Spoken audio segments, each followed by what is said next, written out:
하나님 말씀 이사야 45장 9절에서 17절입니다. 이사야 45장 9절에서 17절까지 말씀 교독하겠습니다. 오늘은 7월 12일 토요일 아침입니다. 이사야 45장 9절에서 17절, 구약 성경 1024쪽쯤 되겠습니다. 이사야 45장 9절에서 17절, 오늘 7월 12일이고요. 7월 12일째 토요일입니다. 교독하도록 하겠습니다. 질그릇 조각 중 한 조각 같은 자가 자기를 지으신 이와 더불어 다툴진대 화있을진저 진흙이 토기 장이에게 너는 무엇을 만드느냐 또는 내가 만든 것이 그는 손이 없다 말할 수 있겠느냐. 하나님께서는 무엇을 낳았소 하고 묻는 어머니에게는 무엇을 낳으려고 해산의 수고를 하셨소 하고 묻는 자는 화 있을진저 이스라엘의 거룩하신 이 곧 이스라엘이 지으신 여호와께서 이같이 이르시되 너희가 장래일을 내게 물으며 또 내 아들들과 내 손으로 한 일에 관하여 내게 명령하려느냐. 내가 땅을 만들고 그 위에 사람을 창조하였으며 내가 내 손으로 하늘을 펴고 하늘의 모든 군대에게 명령하였노라. 내가 공의로 그를 일으킨지라 그의 모든 길을 곱게 하리니 그가 나의 성읍을 건축할 것이며 사로잡힌 내 백성을 값이나 가품이 없이 놓으리라. 만군의 여호와의 말이니라 하셨느니라. 여호와께서 이같이 말씀하시되 야곱과 구스가 무역한 것과 스바의 장대한 남자들이 내게로 건너와서 내게 속할 것 그들이 너를 따를 것이라. 사스레에 건너와서 내게 굴복하고 간구하기를 하나님이 과연 내게 계시고 그 외에는 다른 하나님이 없다 하리라 하시. 구원자 이스라엘의 하나님이여 진실로 주는 스스로 숨어 계시는 하나님이시니이다.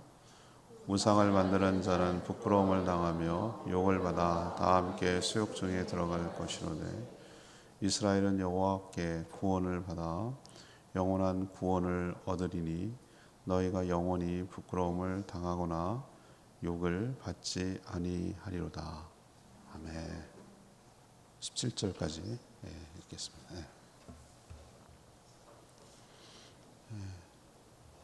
오늘 전체적인 내용을 줄거리를 요약하면 이런 내용이에요.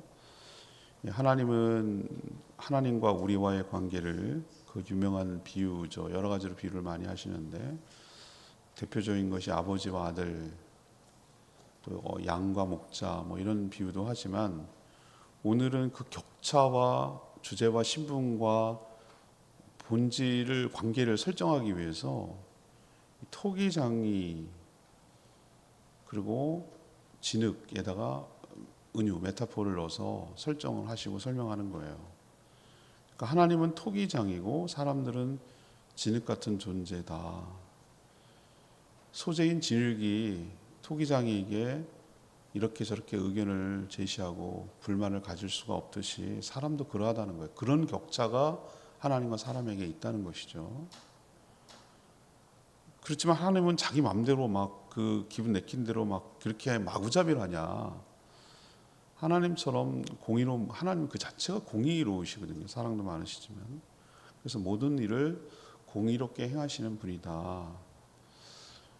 그 얘기를 왜 할까? 하나님이 고레스를 일으켜서 택한 백성들을 구원하는 것이 네가 생각할 때 마음에 안 드냐 이거예요.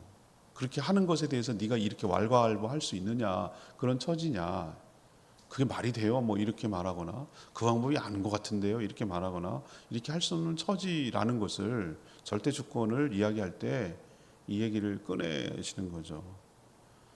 그럼 궁극적으로 그래서 뭐 하시려고 하시는 것이냐. 하나님은 토기장이를 여러 용도로 다양한 그릇을 만들듯이 이스라엘 백성들을 포기하지 않고 다시 열방의 제사장 나라가 되도록 회복시키고 축복하시고 이끄시려고 그렇게 하는 거다라는 것을 오늘 설명을 해주고 있어요.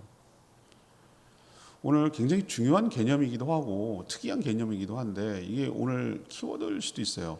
스스로 숨어 계시는 하나님. 이 부분이 굉장히 전 매력적으로 다가와요. 오늘 그 표현이 나오거든요. 스스로 숨어 계시는 하나님.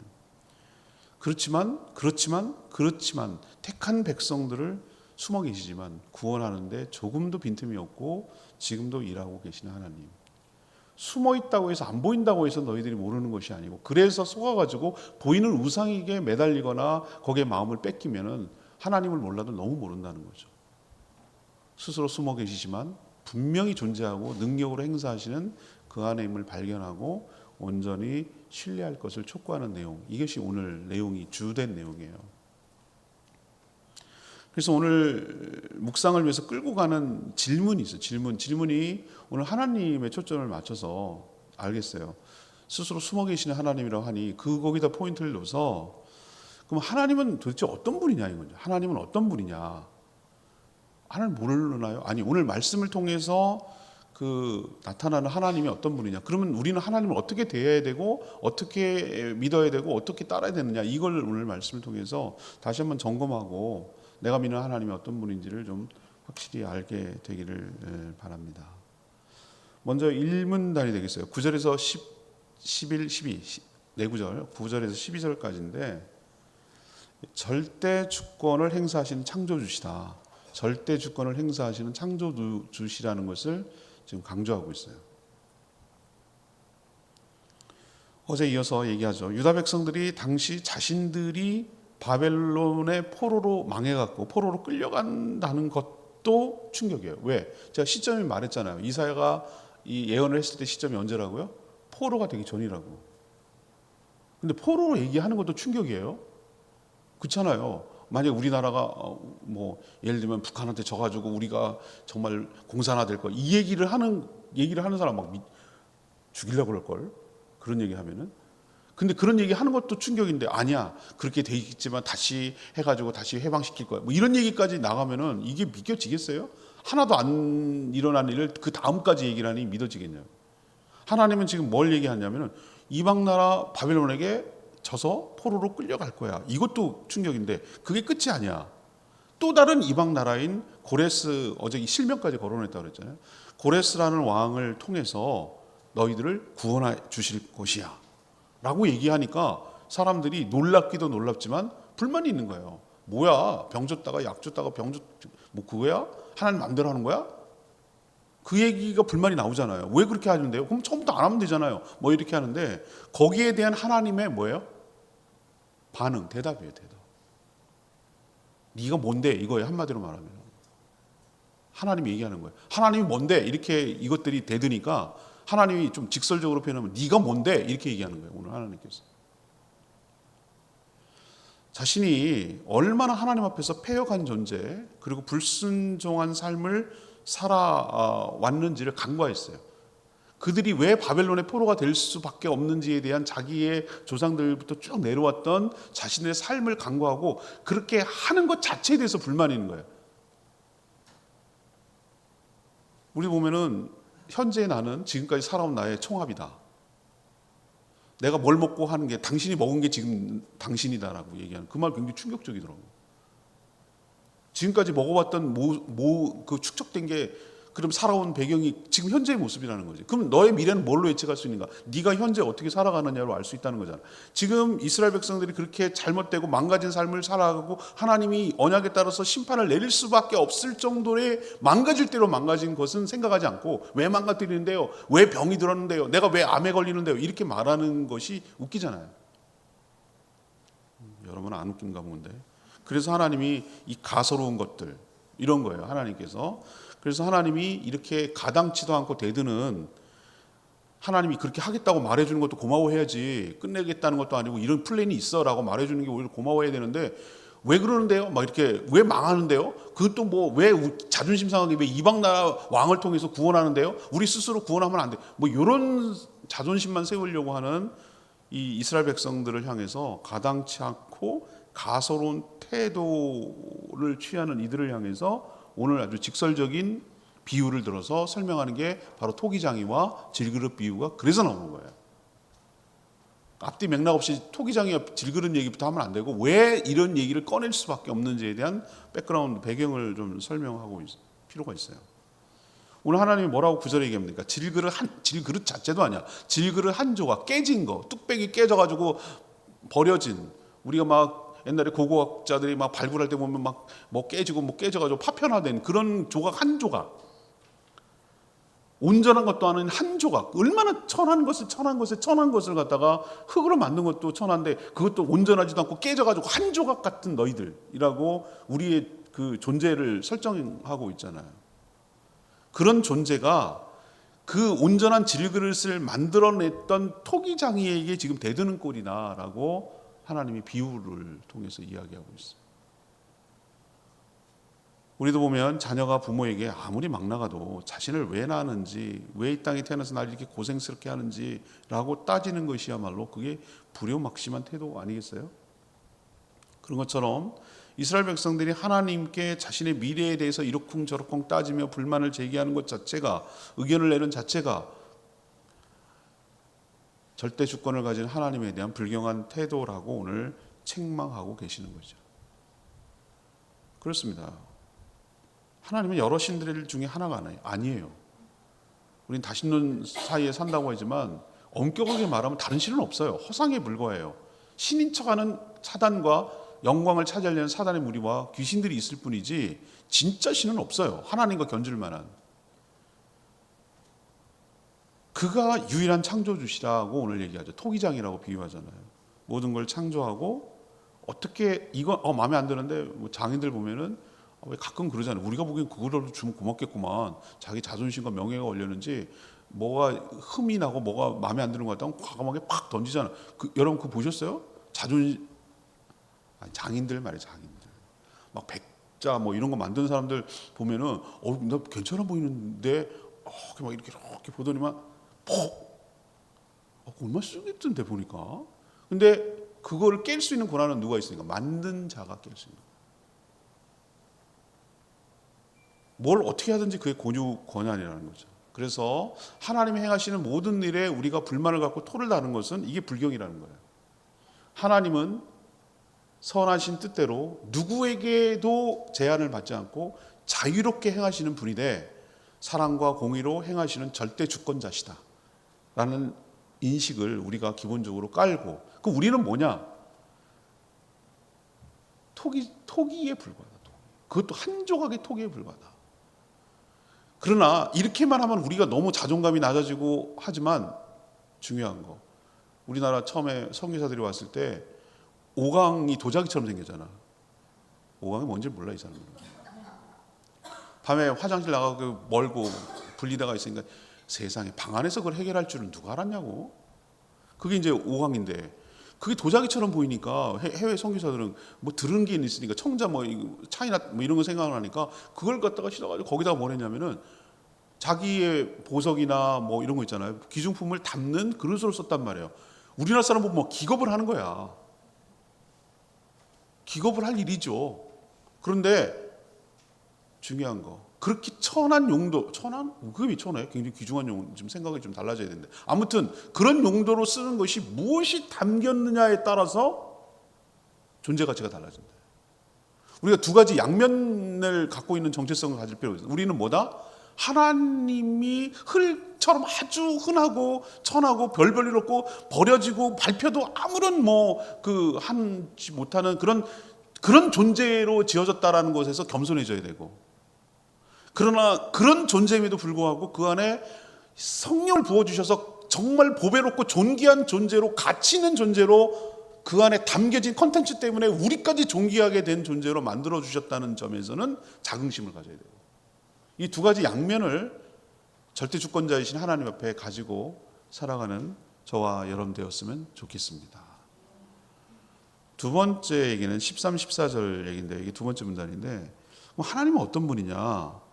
하나님의 뜻대로 역사에 가신다는 거죠. 같은 맥락이긴 한데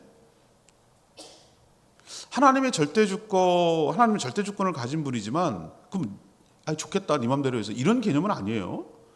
불의를 행하지 않고 모든 일에 공의를 높게 행하신다는 거예요. 그래서 우리가 하나님을 신뢰하고 의지할 수 있다는 거죠. 저는 그리스 신화 보면 왜 이렇게 신화에 대해서 매료를 느끼고 하는지, 뭐 거기서 무슨 서양 문화가 다 나왔다고 하는데, 여러분 그 그리스 신화 한번 보세요. 이게 신이야 인간이야? 이게 경계가 애매해. 능력 많은 신 같아. 성질 진짜 더러워. 그리스 신화의 신들 보면은 이게 뭐 하는 건지, 뭐 지네끼리 배신하고 뭐 지네끼리 뭐 하고, 뭐 보면은 스토리는 재밌어. 그런데 보니까 그게 뭐 신이야? 그냥 능력이 많은 괴팍한 사람같이 느껴지는 거예요. 그거 안 느끼지세요? 그런 자들이 신이라고 하니 난 기가 막힌 거라. 최고의 신 제우스도 막 여기 휘말리고 뭐 어쩌고 저쩌고 그런 얘기 들으면은 재미는 있지. 근데 우리가 생각하는 신의 개념은 좀 웃긴 것 같아요. 그런 것처럼 그리스 이방 나라 여러 신들이 나오는 것처럼 하나님도 자신의 감정 따라 상황 따라 막 기분 나빠 죽어 없애버려 뭐 어떻게 뭐 이렇게 하는 그런 분이 아니라, 그런 도덕성이나 일관성 없이 마구잡이로 휘둘르는 분이 아니고, 사랑과 공의에 따라서 그분 플랜을 가지고 일관성 있게 신실하게 그 일을 해나가기 때문에 우리가 믿을 수 있다는 거죠. 그런 유의 신의 유형에 들어가는 분이 아니라는 것이죠. 그래서 하나님이 일으켜서 너희들을 구원할 거야 라고 말했던 이 고레스는, 우리가 맨날 신의 한 수 신의 한 수 뭐 이러거든요. 이게 신의 한 수예요. 진짜 신의 한 수 맞지. 하나님이 한 거니까 신의 한 수예요. 딱 거기다가 그거를 돌을 놓을 거라고 아무도 상상 못 하는데 하나님은 갖고 계셨던 거죠. 고레스가 비록 이방인의 왕이지만 하나님의 뜻을 이루는 데는 전혀 지장이 없도록 하나님이 조치를 하는 거죠. 바사, 페르시아, 그 고레스 왕은 아무런 조건 없이 하나님의 백성을 풀어줄 뿐만 아니라 더 나아가서 그들이 요청한 대로, 여러분 느헤미야, 에스라, 느헤미야 뭐 이렇게 뭐 학계 뭐 쭉 이런 걸 이제 포로 이후에 그 선지서를 보면은 알 수 있듯이, 왜 그렇게까지 할 필요가 없는데, 그렇게까지 해줘도 너무 그냥 풀어만 줘도 고마운데 가서 우리 성읍을 짓기를 원합니다. 우리가 성벽을 짓기를 원합니다. 뭐 이렇게 하는 거 다 들어주고 제목 갖다 재료 대주고 조치해주고 행정 조치해주고 다 해준단 말이죠. 그렇게 할 수 있었던 것은 하나님의 전적인 섭리와 역사가 없으면 이루어질 수가 없는 거죠. 그건 사람이 할 수 있는 게 아니죠. 그렇게 이방 나라가 포로된 족속을 그렇게 해줄 이유가 없는 거죠. 다 도와줬어요. 하나님은 궁극적으로 이사야가 멀리 내다보는 예언가라고 말씀드렸잖아요. 이거는 굉장히 메타포의 은유예요. 하나님의 택한 백성들이 다 모이게 될 것이고, 그들을 억압하고 그들을 착취하고 했던 강대국의 상징, 당시 이집트, 구스, 스바 여러 나라들, 이방 나라들이 오히려 이스라엘에 속하기를 원할 것이고, 이 말도 안 되는 지금 얘기를 하나님이 지금 미리 예언해 놓고 있는 것이죠. 그리고 그들을 따를 것이고, 더 나아가서 그들에게 뭐 할 것이고 굴복할 것이다 라고까지 예언을 해놨어요. 지금 이게 미래의 일입니까? 미래의 일일 수도 있어요. 지금 이거는 이스라엘이란 나라입니까? 아닐 수도 있어요. 하나님의 택한 백성들이 그렇게, 하나님 나라가 그렇게 되어갈 수도 있다는 뜻이기도 돼요. 근데 굉장히 꿈 같은 얘기예요. 이스라엘 백성들 입장에 지금 국가가 자중질환에 빠져가지고 완전히 지금 망하느냐 마느냐 이렇게 위기 상황에 몰려 있는데 이 얘기를 하니 이게 진짜 꿈 같은 얘기를 하는 거예요. 뜬구름 잡는 얘기예요. 근데 여기에 복선이 깔려 있어요. 하나님 나라를 제사장 나라로 삼으시고 그렇게 역할을 하기 위해서 존귀하게 만드시고 축복의 통로로 사용하시고, 저렇게 저들이 믿는 하나님을 나도 믿으면 우리도 복 받을 수 있어 라고 생각해서 많은 나라들, 백성들이 그 나라를 따르고 그 백성들을 따르고 거기에 속하기를 원할 것이다. 지금 그렇게 영적으로 해석이 될 수 있는 거예요.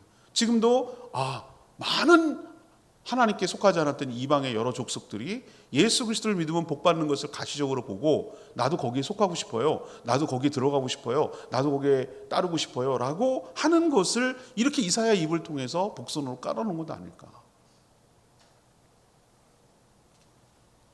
그들은 하나님이 함께 하심을 알기에 이방인들이 복종하며 따르게 될 거라고 놀라운 얘기를 하고 있습니다.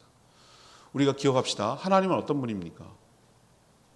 하나님의 선하신 뜻대로 이 모든 플랜, 이 계획을 완성하시기 위하여 지금도 이 방향으로 여러 가지 다각도로 쓸 수 없는 카드가 없을 정도로 하나님이 하실 수 있는 굉장히 다양한 방법으로 이 하나님의 나라를 제사장 나라로 삼기 위해서 지금도 일하고 움직이고 역사하고 완성되어 가고 있고 이미 성취되어 가는 중에 있음을 여러분이 영적인 시각으로 하나님의 말씀을 빗대서 비춰봐서 여러분들이 깨닫게 되기를 원합니다. 오늘의 키워드 제일 중요했다고 생각했던 게 15, 17절이에요.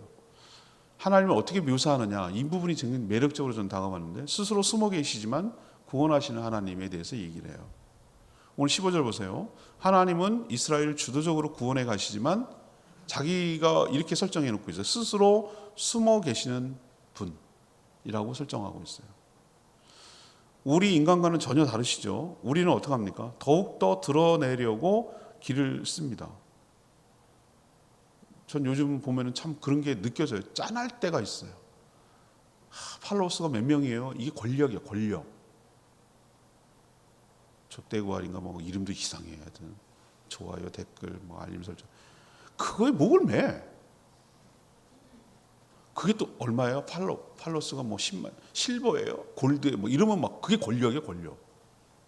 그래갖고 막 보면은 정말 노이즈 마케팅 하는 것처럼 무풀보다 악플이 낫다고 막 뭐 이슈를 일으키고 막 사건을 일으키고 그래가지고 그렇게 하는 거 보면 짠하다고, 제가 보기엔 짠하다고, 안 됐다는 생각이 든다고. 안 됐다, 그렇게까지 왜 저렇게 목을 매지? 왜 그렇게 나를 드러내고 알리고 막 하지? 왜 음식 사진 막 찍고 막 그러지? 난 음식 사진 한 번도 찍어서 올린 적 없거든요. 왜 그러냐면은 이걸 보고 딴 사람들이 상대적 박탈감을 느끼고 부러움을 넘어서 시기심이 생기면 어떡하지? 넌 좋겠다, 맛있는 거 먹고 다녀서 이런 얘기하면 어떡하지? 난 막 이런 게 위축이 돼서 그걸 못 올리겠더라고.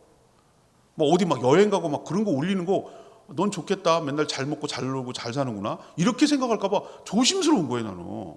근데 막 없는 것도 만들고 막 온갖 신변 잡기적인, 우리가 왜 너의 그걸 다 알아야 되는데, 이렇게 생각할 정도로 이걸 끊어 말아 친구를, 막 이렇게 고민할 정도로 뭘 그렇게 잡다한 얘기를 다 올리는지 모르겠어. 왜 그럴까라고 했더니 너무 자존감이 낮은 거예요. 자기가 허한 거야. 보니까 속이 허하니까 하나님의 사랑을 충분히 못 받으니까 뭐 그런 식으로 관심을 끌고 관심을 받고 막 그렇게 사랑을 확인하고, 이렇게 해야 내가 뭔가 내가 살아있는 것 같고 위태위태하지 않은 것 같고, 뭐 그러니까 막 다 드러내려고 막 애를 쓰는 모습이 난 짠하다 이 말이지. 얼마나 속이 허하면 저럴까, 속이 비었으면. 이런 생각이 좀 들기도 했어요, 솔직히. 이게 뭐 개인적인 생각이지만. 근데 하나님처럼 드러내기 좋은 분이 어디 있어? 하나님처럼 알리기 좋은 분이 어디 있어? 근데 오늘 저는 이 말에 굉장히 매료를 느꼈다. 정말 하나님 정말 멋진 분이다라고 생각된 게, 스스로 자기를 제한하고 스스로 드러내지 않고 스스로 숨어 계시는 하나님이라는 말에 제가 참 이분을 더 사랑하게 되고 더 존경하게 되고 그런 거예요. 과장하고 대단한 존재인 것처럼 부풀린 데 익숙한 그 하나님, 그런 우리와 반대에 서 있죠. 사실 그분이야말로 위엄과 영광이 충만한 분이잖아요. 근데 스스로 잘 드러내려고 하지 않으세요. 자신을 스스로 조용히. 그러면 조용히 숨어 지내냐? 그럼 아무 의미 없는 존재냐? 그건 아니고, 조용히 숨어 계시지만 신실하게 구원을 이루어내시는 하나님이시죠. 숨어 계시다고 없는 것이 아닌데, 잘 드러나지 않는다는 이유로 사람들은 하나님 대신에 하나님이 아닌 다른 것에 마음을 뺏겨서 우상을 만들어 가지고 그 다른 허상에 대해서 하나님인 양, 그것이 나를 인도해 줄 것이냐, 그것이 나의 행복을 가져다 줄 것이냐 쏘아 가지고 거기에다가 섬기고 살아가는 자는 스스로 숨어 계시는 하나님의 부끄러움을 당할 거라는 거예요. 우상은 어떻습니까? 하나님과 정반대점이 있어요. 실체도 없는 것이 숨어있지 않고 더욱더 드러내려고 애를 씁니다. 더 알려지려고 지지 못해서 안달입니다. 근데 아무런 능력은 없습니다. 스스로 드러내지 않으시는 겸손이 있다고 해서 하나님이 무능하다는 뜻은 아닙니다. 보이지 않는다고 해서 우리가 놓쳐서는 안 될 부분입니다. 지금은 숨어 계시는 것처럼 우리가 느껴지지만, 하나님은 우리의 구원의 완성을 위해서 지금도 보이지 않는 곳에서 조용조용히 그 일을 무섭도록 한 발 한 발 한 발 신실하게 쉬지 않고 그 일을 진행하며 끝내는, 완성시킬 하나님이기 때문에 우리가 더욱더 의지하고 신뢰할 수 있는 분인 줄 믿습니다. 오늘 레마의 말씀이 13절 말씀입니다. 저는 레마의 13절. 내가 공의로 그를 일으킨지라. 그의 모든 길을 곧게 하리니 그가 나의 성읍을 건축할 것이며 사로잡힌 내 백성을 값이나 값어금 없이 내놓으리라. 우리에게 절대 믿음이 필요한데요. 아무리 내가 원하는 대로 상황이 안 굴러가는 것 같아도 제가 늘 고백하며 하나님 앞에 성도들한테 여러 차례 말씀드린 게 있어요. 이걸 뭐라 그럴까? 스타트 모터처럼 기본을 굴러가게 하는 최초의 전원, 컴퓨터로 말하면 전원이 들어가야 그 다음에 작동이 되듯이 기본 믿음이라고 저는 그냥 제가 이름을 붙였어요. 이게 절대 믿음이기도 하고요. 이게 없으면 그 다음이 믿음이 생기질 않아요. 그 첫 번째 믿음은 하나님은 살아계신다는 거예요. 기본 믿음이에요. 이게 기본 믿음이라고 그래요. 저는 그냥 좀 강조하기 위해서 부사를 그렇게 써요. 시퍼렇게 살아계신다. 두 번째 우리 믿음이 필요한 게 뭐냐면은 하나님은 공의로우신 분이다. 내 마음에 안 든다고 공의롭지 않다는 뜻이 아니에요. 하나님이 행하시는 모든 것은 공의로우신 분이다. 연이어서 똑같이 짝을 이뤄서 우리가 믿어야 되는 게 하나님은 선하시다. 이 고백이 나와야 되는 거예요. 내 마음대로 내가 원하는 그림대로 안 된다고 해서 하나님이 불의하거나 하나님이 선하지 않다고 생각하면 안 된다는 뜻이에요. 그리고 더 나아가서 하나님 없는 거 아니야? 이게 이제 기본 믿음까지 까먹은 거예요. 여러분이 어떤 상황에 처해 있을지라도 이 세 가지 믿음은 꼭 갖고 있어야 돼요. 하나님은 살아계신다. 하나님은 선하시다. 하나님은 공의로우시다. 내가 다만 이해를 못할 뿐이다. 그러나 지켜보고 지나가고 보면 되돌아보면 하나님이 옳았다. 하나님이 맞았다. 하나님이 선한 게 맞다라는 것을 우리가 나중에 깨닫게 되지 지금 당장은 이해를 못해요. 그러나 우리는 그런 믿음을 갖고 하나님을 신뢰하며 하나님을 이탈하지 말고 하나님을 끝까지 믿고 기대고 살아가는 저희들 됐으면 좋겠어요. 어떤 상황 속에서 이런 고백이 나와야 돼요. 우리가 감히 하나님의 깊고 높은 생각을 다 할 수는 없어요. 영원을 사시는 분이 유한한 인생, 짧은 100년도 안 되는 인생을 살아가는 인간이 감히 이러쿵 저러쿵 훈수하며 따지는 것이 불경된 일이에요. 하나님은 신뢰와 의지의 대상이에요. 그를 의지하는 자는 결코 실망하지 않을 것입니다. 모든 길을 곧게 해서 인도하시는 그 하나님을 신뢰하며 오늘도 그분의 믿음 가운데 살아가는 저와 여러분 되기를 소망합니다. 오늘 하나님이 어떤 분인지 배웠습니다. 오늘 기도하기 전에 하나님, 나는 하나님이 어떤 분이라고 믿고 있어요 라고 고백하고 그 믿음의 고백대로 살아가는 하루가 되게 하여 주시옵소서. 이렇게 기도하기를 원합니다.